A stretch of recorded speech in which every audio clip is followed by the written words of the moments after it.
बच्चों का अपने YouTube चैनल पर। तो बच्चों कल हमने 2020 के लिए जो गैस पेपर बनाया उसके पार्ट ए को किया था और आज की क्लास में पार्ट बी को करेंगे और एक एक प्रश्न को बिल्कुल अच्छी तरीक़ा से आपको समझाएंगे। और शुरू करते हैं आज का पहला प्रश्न। Question number part B.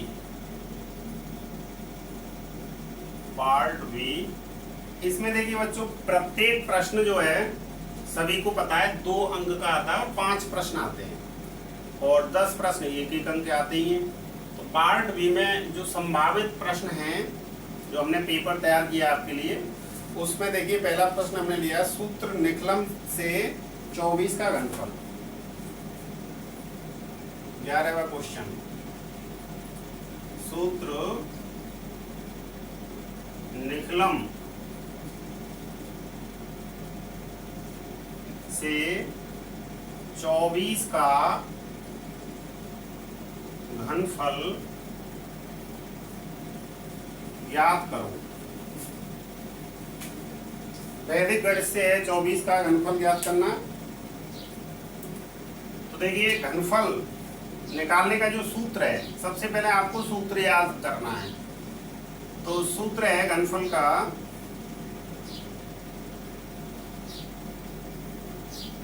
घनफल बराबर 3 खंडों में घनफल ज्ञात किया जाता है। पहले खंड में उपाधार अंक का वर्ग इंटू संख्या प्लस विचलन गुणा 2। दूसरे खंड में आता है फिर उपाधार अंक इंटू 3 इंटू विचलन का स्क्वायर और इसमें आएगा विचलन का घन। अगर हमारा विचलन उपाधार से नहीं आधार से ही आ जाता है तो हमें पहले खंड में से उपाधार अंक का वर्ग हटा देंगे। सूत्र में ये रह जाएगा संख्या प्लस विचलन गुणा 2 और यहां से भी उपाधार अंक हट जाएगा 3 गुणा विचलन स्क्वायर विचलन का घन। तो सभी बच्चे जानते हैं कि विचलन क्या होता है और एक बार आपको याद दिलाते हुए अब देखिए हमारा सवाल है 24 का हमको करना है घनफल यानी 3 घात का मान। तो ये देखिए इसके लिए हमें आधार लिखना पड़ेगा। तो सभी बच्चों को पता है आधार या तो 10 लिखते हैं या 100 या 1000। अब देखिए 100 से तो काफी कम है तो इसके लिए आधार 10 सही रहेगा। उपाधार यहां पर हो जाएगा 10 इंटू ये 20 की लाइन में तो 10 इंटू 2 करके 20।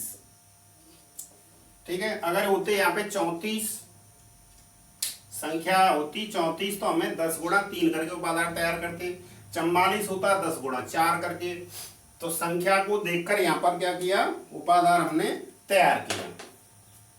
तो विचलन, अब देखिए विचलन वाली बात आती है तो विचलन हमारा कितना रहेगा, विचलन रहेगा 24 में से हम घटाएंगे 20 तो 4 आ गया। अब ये हमारा सूत्र है 24 का हमको करना है घनफल। तो 24 का घनफल ज्ञात करेंगे तो सूत्र में जमाइए उपाधार अंक का वर्ग। तो उपाधार का अंक है हमारा यहाँ पे 2, क्योंकि 2 से गुणा करके हमने उपाधार बनाया है। तो पहले क्या लिखेंगे 2 का वर्ग। उसके बाद में है हमारा संख्या प्लस विचलन गुणा 2।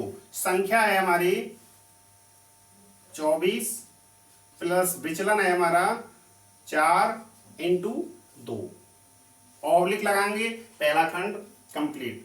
दूसरे खंड में सूत्र में देखिए उपाधार अंक, तो उपाधार का अंक है हमारा 2 और 3 गुणा विचलन स्क्वायर यानी 3 गुणा विचलन यानी 4 का स्क्वायर। उसके बाद में विचलन का घन 4 का घन हो गया। अब यहां से देखिए इसकी कैलकुलेशन कर लीजिए। पहले इनका किया जाएगा गुणा, 4 गुणा 2 करोगे तो कितना आएगा 8 आएगा, और 24 में जोड़ दीजिए, 24 और 8 हो जाएंगे 32। इधर 2 का वर्ग हो गया 4 इंटू 32, पहले खंड में आ जाएगा 32, समझ गए ना। 4 गुना 8 और 24 जोड़ दिया। इधर चलिए 4 का वर्ग 16, 48, 48 दूना 96। 4 का वर्ग करेंगे, पहले 4 पे स्क्वायर लगा हुआ है, 4 गुणा 4 16, 16 3 48 दूना 96, और यहाँ पर 4 का घन करोगे तो 4 गुणा 4 3 बार करेंगे 64। इधर देखिए 4 दूना 8, 4 दिया 12, 128 हो गया, और 96 हो गया, और ये 64। अब यहां से ये देखा जाएगा कि हमारे आधार में शून्य कितनी है। एक शून्य है, तो इनमें देखिए एक एक अंक रखना है 4, और ये वाला अंक इधर कैरी कर लेंगे। 6 में 6 जोड़ेंगे 12, एक हासिल का 9 को इधर जोड़िए, 9 8 17, और एक 18, और एक हासिल का 12, और एक 13। तो इस तरह इसका आंसर निकल के आएगा 13,824। तो इस तरह आपको घनफल ज्ञात करने की प्रैक्टिस अच्छी तरह कर लेनी है। जहां से जहां तक है घनफल का सवाल ही इस वर्ष आएगा तुम्हारा वैदिक गणित से, और उपाधार का ही आएगा, आधार का तो कम ही चांस है। उपाधार में उपाधार अंक का ध्यान रखना, और इस तरह इसका सॉल्यूशन हो जाएगा। आगे देखिए अगला सवाल करेंगे, सवाल नंबर 12, वो भी 2 अंक का ही होगा। सवाल नंबर 12 में देखिए, सिद्ध कीजिए 3 + 2√5 एक अपरिमेय संख्या है।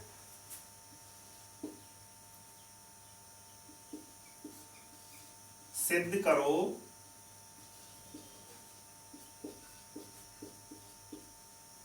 2 + 3 √5 एक अपरिमेय संख्या है।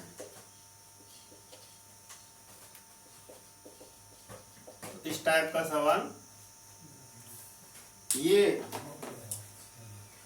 तो देखिए इस तरह के सवालों को सिद्ध करना हमें तुम्हें पढ़ाया है, तो किस तरह करते हैं ध्यान से समझें। सिद्ध कीजिए 2 + 3√5 एक अपरिमेय संख्या है। तो देखिए अपरिमेय संख्या जो यहाँ पे सिद्ध करनी है, हमें विरोधाभास विधि से सिद्ध करनी है। कौन सी विधि से? विरोधाभास। अब विरोधाभास विधि क्या होती है? अपरिमेय हमें सिद्ध करनी है, तो इसके अपोजिट यानी परिमेय मान के चलेंगे इस संख्या को। तो यहां पे लिखते हैं शुरुआत में, माना 2 + 3 √5 एक परिमेय संख्या है।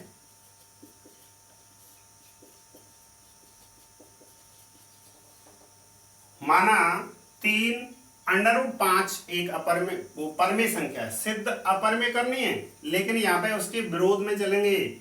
इस लाइन को अंडरलाइन कर दें तो और भी अच्छा रहेगा।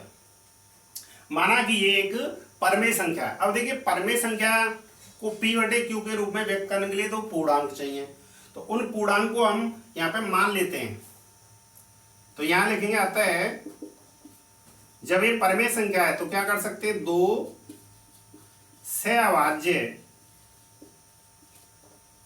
से अभाज्य पूर्णांक A, B इस प्रकार ले सकते हैं कि 2 + 3 √5 बराबर A/B लिखेंगे, जहां ये चीज लिखना ना बोले B ≠ 0, यानी परिमेय संख्या की परिभाषा में आता है उसका हर शून्य नहीं होना चाहिए और A और B पूर्णांक होने चाहिए। तो इसको हमने परमेय संख्या मान लिया, परमेय संख्या को हमने लिख दिया a/b हमने दो पूर्णांक ले लिए। इसको देखिए, ये सब मैंने सहअभाज्य पूर्णांक, तो इसको अंडरलाइन कर लें। सहअभाज्य हम बता चुके हैं आपको, सहअभाज्य क्या होता है, ऐसे दो पूर्णांक जिनका कोई उभयनिष्ठ गुणनखंड नहीं होता है उनको सहअभाज्य पूर्णांक कहा जाता है। अब इससे आगे देखें बच्चों, इसमें करना क्या है वो अपने दिमाग में तुम्हें फिक्स करना है। इसमें यह करना है कि इधर से अंडर रूट वाली संख्या को छोड़कर बाकी जितनी भी तुम्हें संख्या दिख रही हैं उनको हटाना है और इधर पहुंचाना है।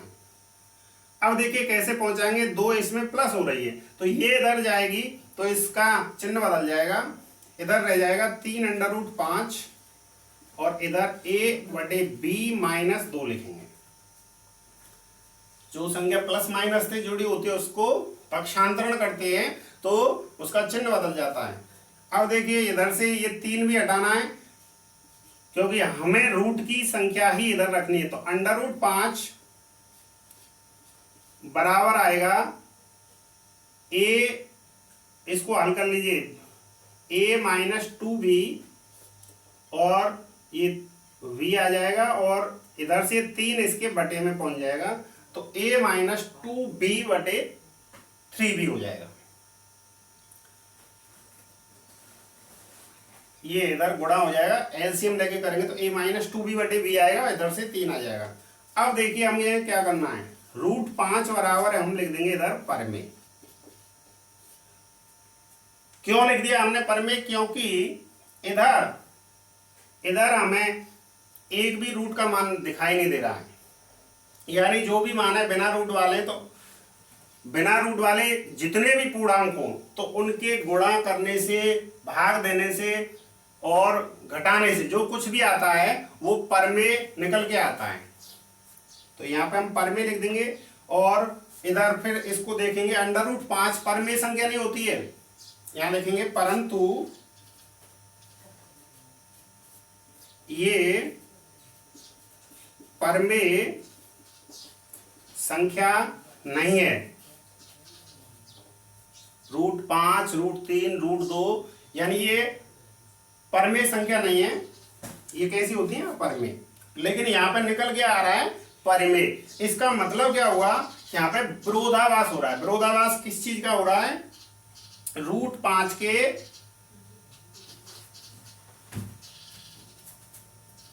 परंतु ये देखो अपरमेय संख्या है। परमेय तो ये निकल के आई है लेकिन वास्तविक रूप से कैसी है, अपरमेय संख्या है। तो यहां लिखेंगे, यहां √3 या √5 के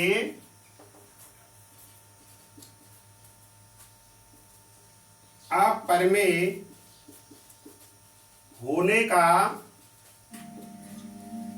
विरोधाभास हो रहा है।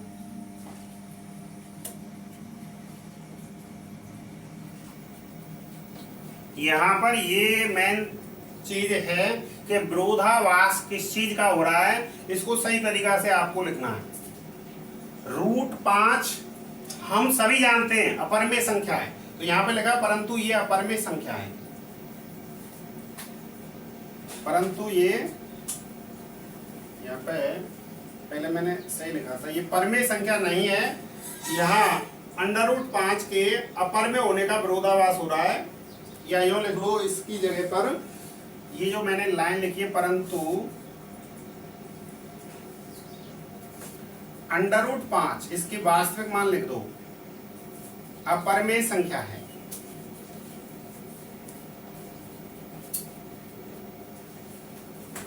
परंतु √5 अपरमेय संख्या है और उसके बाद में लिखेंगे यहां √5 के अपरमेय होने का विरोधाभास हो रहा है। और इसके बाद में देखिए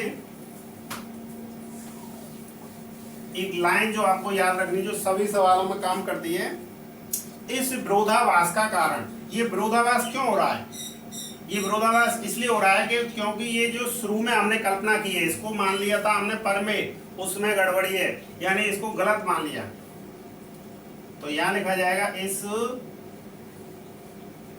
विरोधाभास का कारण शुरू में की गई कल्पना त्रुटिपूर्ण है। शुरू में जो कल्पना की है वो त्रुटिपूर्ण है। इसका मतलब क्या निकला कि हमने इसको परमेय माना था, ये परमेय नहीं है। अब परमेय नहीं है तो हमारा सवाल सिद्ध हो गया, क्योंकि अपरमेय की परिभाषा होती है जो संख्या परमेय नहीं होती है वो अपरमेय होती है। तो यहाँ पे अंत में ये लिख देंगे, अतः अंडर रूट ये पूरी संख्या 2 प्लस 3√5 हमने मानी थी परमेय, तो यहाँ पे लिखेंगे परमेय संख्या ना होकर अपरमेय संख्या है। तो इस तरह ये सवाल आंसर सिद्ध हो गया। तो अगर इस सवाल में कहीं पे आपको दिक्कत रह जाती है तो कमेंट करके हमें अवगत कराएं और उस दिक्कत को तुम्हारी को दूर किया जाएगा। और समझ में अच्छी तरह आ रहा है तो बच्चों लाइक करना ना भूलें, लाइक जरूर करें और अधिक से अधिक बच्चों में शेयर करें। अगला सवाल देखिए बच्चों,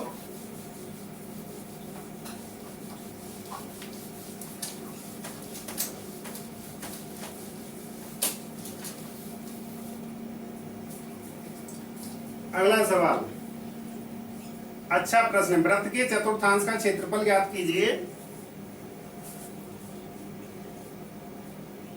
वृत्त के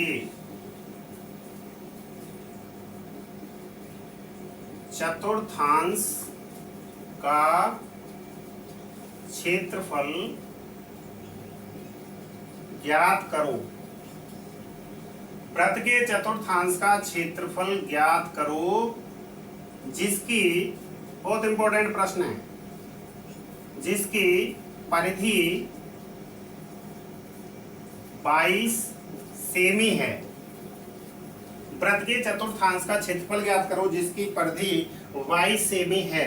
तो देखिए चतुर्थांश, सबसे पहले देखिए इसमें एक शब्द आया है चतुर्थांश। तो चतुर्थांश सभी बच्चे जानते हैं और तुम्हें याद दिलाते हुए बताता हूं चतुर्थांश क्या होता है।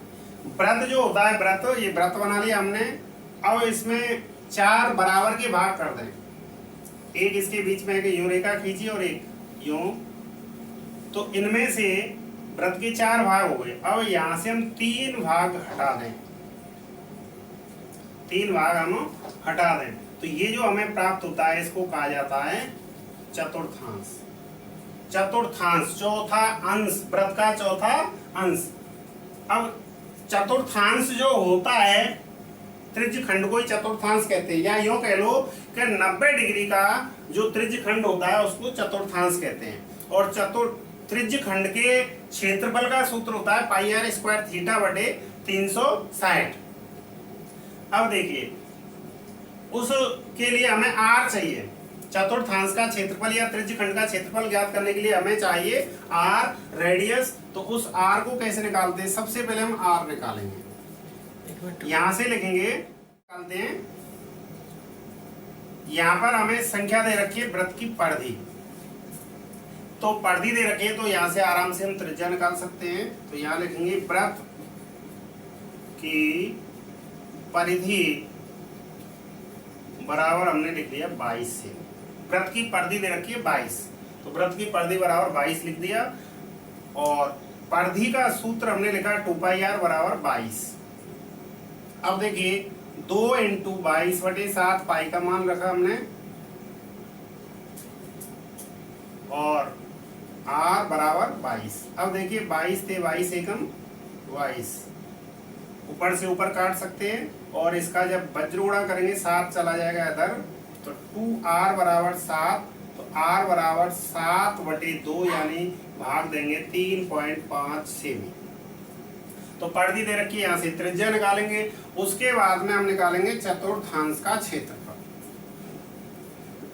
चतुर्थांश का जो क्षेत्रफल निकाला जाता है, इसका फॉर्मूला होता है पाई आर स्क्वायर थीटा बटे 360, पाई आर स्क्वायर थीटा बटे 360। अब यहाँ पे एक चीज और ध्यान देना,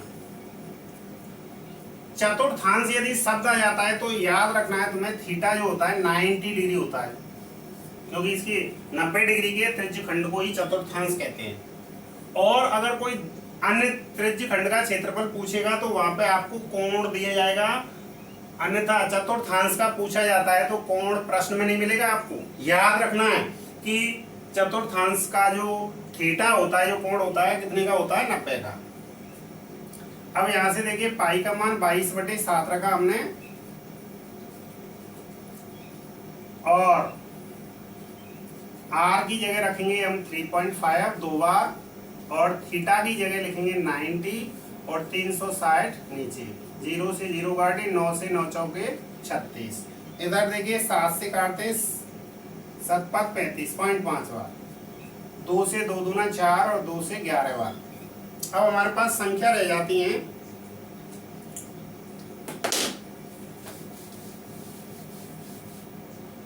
संख्या है हमारे पास 11 पंजे 55, 11.5 और 3.5। यह इधर से कर लो, 5 का इधर कर दो, 55 25, 5 15 और 2 17, 175, और इधर 11 से गुणा, और नीचे हमारा शेष रह रहा है 2।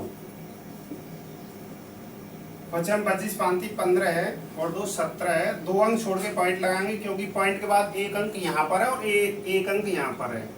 गुणा कीजिए, 11 पंजे 55 की 5 को हासिल 5, 11 7 77 और 5 82, 11 कम 11 और 8 19। 2 से इसको डिवाइड करेंगे, भाग देंगे, तो 2 नाम 18 है, 2 6 12, 2 दूना 4, 2 पंजे 10। इतने यूनिट लिखेंगे वर्ग सेमी। तो एक बार और समझाता हूँ बच्चों, देखिए सवाल था कि वृत्त के चतुर्थांश का क्षेत्रफल ज्ञात कीजिए जिसकी परिधि 22 है। तो हमने क्या किया, वृत्त की परिधि बराबर 22 लिखा, 2 पाई आर बराबर 22, 2 इंटू पाई का मान 22/7 इंटू आर बराबर 22। 22 थे, 22 काट दिया, 2r, और ये 7 जो बजरोड़ा करेंगे 7 दूसरी तरफ चला जाएगा, 2r बराबर 7, तो r बराबर 7/2 3.5। चतुर्थांश का क्षेत्रफल निकालेंगे तो बता दिया था, त्रिज्य खंड को ही चतुर्थांश कहते हैं। पाई आर स्क्वायर थीटा बटे 360, 22/7, 3.5 इंटू 3.5 इंटू थीटा की जगह 90 लिखेंगे बटे 360, 0 से 0 काटे, 9 से काटो, 9 चौका 36, 4 बार। इधर चलते हैं, 7 से 7 35.5 बार, और देखिए फिर 4 मैंने काटा, 2 थे, 2 दूना 4 2 बार, और 2 से फिर ये 22 कट सकता है 11 बार। बाकी बाद में हमने 5.5 और 3.5 का गुणा किया, 55 25, 5 दिया 15 और 2 17। पॉइंट लगाना है, 2 अंक छोड़ के 11 से गुणा किया, तो 11 पंजे 55, 11 7 77, 5 हम हासिल के 82, 11 एकम 11 और 7, 11 पंजे 55, 11 7 77 और 5 82, 11 एकम 11 और 8 19। उसके बाद 2 से भाग दिया, 2 नाम 18, 2 6 12, 2 दूना 4, 2 पंजे 10। अगला सवाल समझे।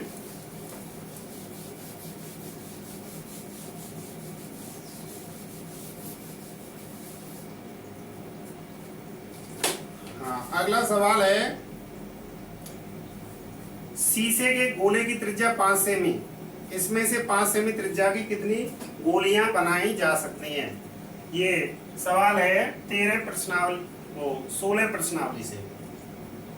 शीशे के प्रश्न नोट कीजिए।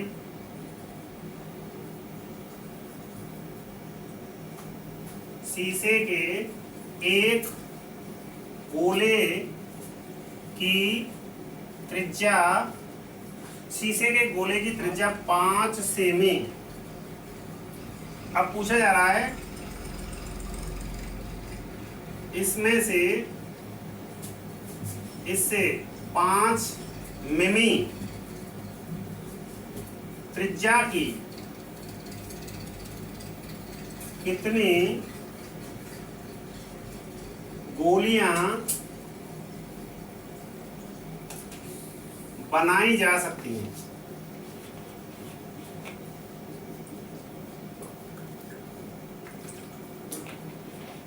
शीशे के गोले की त्रिज्या 5 सेमी है। पूछा जा रहा है कि 5 मिमी त्रिज्या की कितनी गोलियां बनाई जा सकती हैं। तो देखिए गोलियां कैसे बनाई जाएंगी, गोले को पिघलाकर उसमें से गोलियां बनाई जाती हैं। तो गोलियों की जब संख्या जब निकालते हैं तो उसका सीधे क्या है, फॉर्मूला ही है गोलियों की संख्या।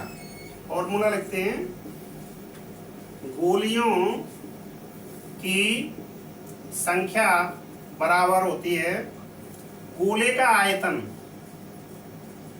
गोले का आयतन बटे एक गोली का आयतन।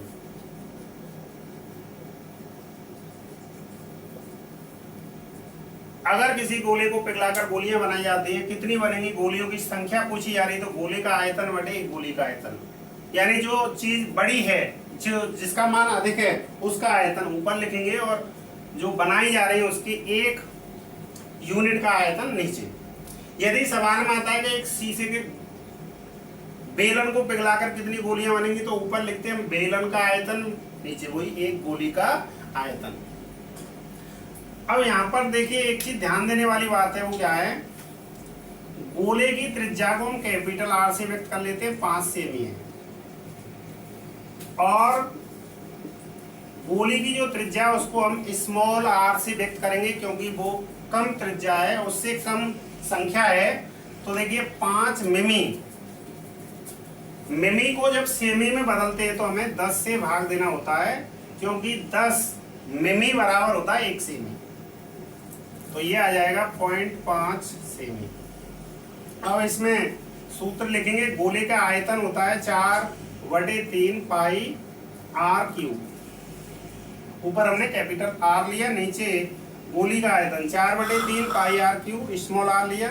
अब देखिए 4/3 पाई से 4/3 पाई कट गया, सिर्फ हमारा रह गया ऊपर आर क्यूब और नीचे small R cube. R capital R का मान है हमारा 5 5 5, 3 बार गुणा किया क्योंकि आर पे 3 घात है। स्मॉल आर का मान है 0.5, 0.5 इंटू 0.5 इंटू 0.5।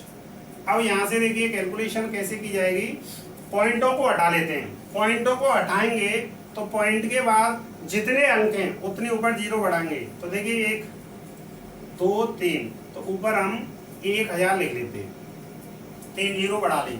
अब यहाँ से देखो इसको काटना बिल्कुल आसान है, 5 से 5 काट दिया, इस 5 से ये 5 काट दिया और ये इस 5 से ये 5, तो ये निकल के आया 1000 गोलियां बनाई जा सकती हैं 5 सेमी त्रिज्या के गोले को पिघलाकर।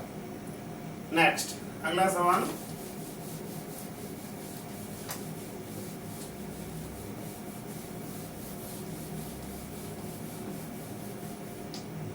पार्ट बी का अगला सवाल है, एक कार 50 किलोमीटर प्रति घंटे की चाल से चलती है, यानी रोड सेफ्टी सड़क सुरक्षा से है। एक कार 50 किलोमीटर प्रति घंटे की चाल से चलती है,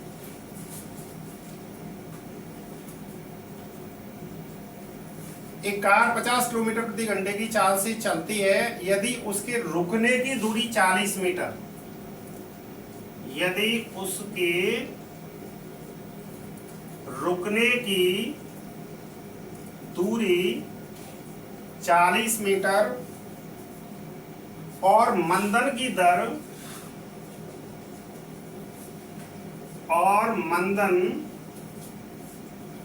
की दर 4.4 मीटर प्रति सेकंड स्क्वायर है, तो कार के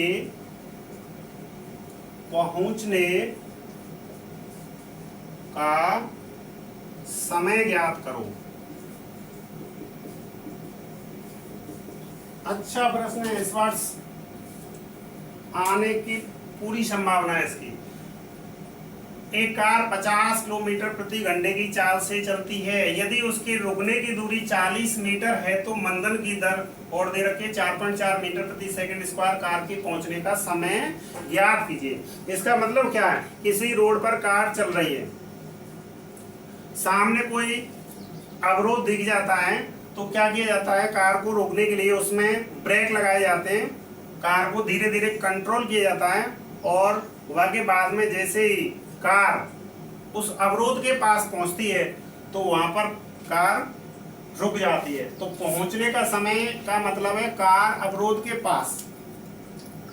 यूं समझिए कि ये रोड है, इस पर कार चल रही है और यहाँ पर सामने कोई आ जाता है अवरोध,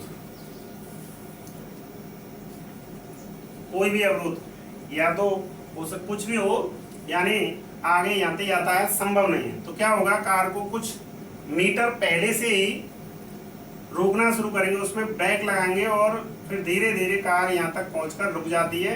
तो इस जहाँ से वो अवरोध दिखाई देता है उस जगह से अवरोध तक पहुंचने का समय पूछा जा रहा है, ये इस प्रश्न का मतलब है। तो सबसे पहले देखिए इस सवाल को इस तरह करिए, यूं देखिए दिया क्या है, मान किस किस के हमारे पास।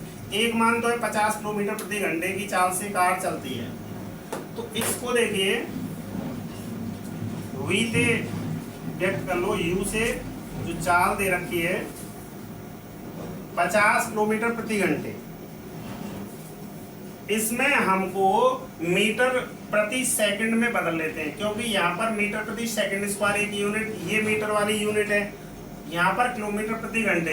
तो सबसे पहला काम हमारा रहेगा जो चाल है 50 किलोमीटर प्रति घंटे उसको मीटर प्रति सेकंड में बदलना। तो वो कैसे बदला जाएगा, आपको एक बात याद रखनी है, 5/18 से गुणा करने की। चाल को किलोमीटर प्रति घंटे से मीटर प्रति सेकंड में बदलते हैं तो 5/18 से गुणा किया जाता है।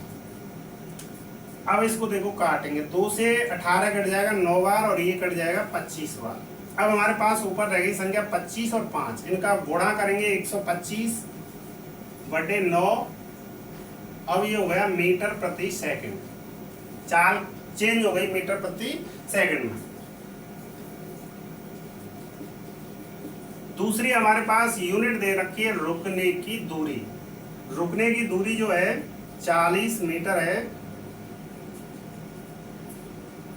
तो और एक दे रखी है मंदन, मंदन की दर, मंदन जैसे त्वरण वेग में परिवर्तन हो रहा है तो मंदन की दर दे रखी है 4.4 मीटर प्रति सेकंड स्क्वायर। अब देखिए यहाँ पर ये जो यूनिट है, इस मंदन शब्द से हमें समझना होगा कि ये जो यूनिट है हमारी 4.4 ये माइनस की है। किसी चीज में कमी होती है तो माइनस में मान होता है उसका, और वृद्धि होती है तो प्लस में। अब इसको करने के लिए हमें साइंस से एक सूत्र लिखना पड़ेगा। गति के नियमों में से एक सूत्र आता है v बराबर u प्लस AT,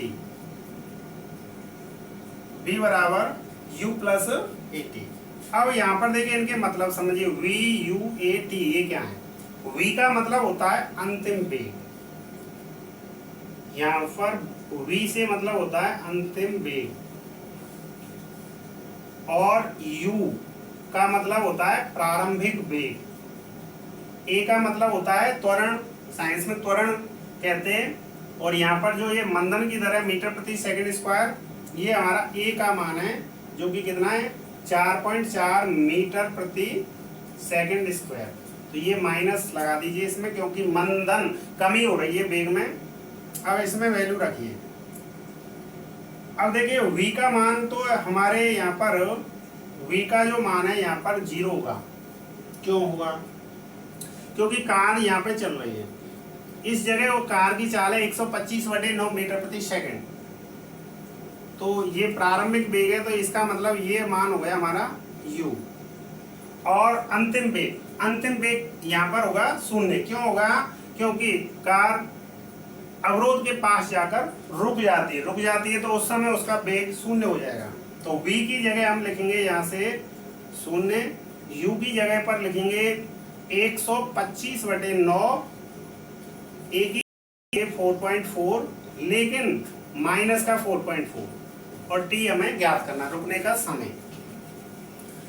अब यहाँ में देखिए इसका इधर पक्षांतरण करते हैं, या इसको पक्षांतरण करके इधर ले आइए, ये प्लस का हो जाएगा 4.4t बराबर 125/9, और हमें निकालना है यहाँ से t, तो 125/9 और ये 4.4 यहाँ बटे में पहुंच जाएगा, तो 125 पे एक जीरो बढ़ा लीजिए, क्यों पॉइंट हटा दिया हमने 4.4 का, तो एक जीरो बढ़ा दी, यहाँ से 22 बार 2 से काट दो, ये 2 6 की बार है, 2 2 4 2 5 10, तो 625 बटे 198, 22 नंबर 198, इसमें इसका भाग दे दीजिए, तो ये 3.16 आंसर आ जाएगा, और इसकी जो यूनिट होगी वो होगी सेकंड।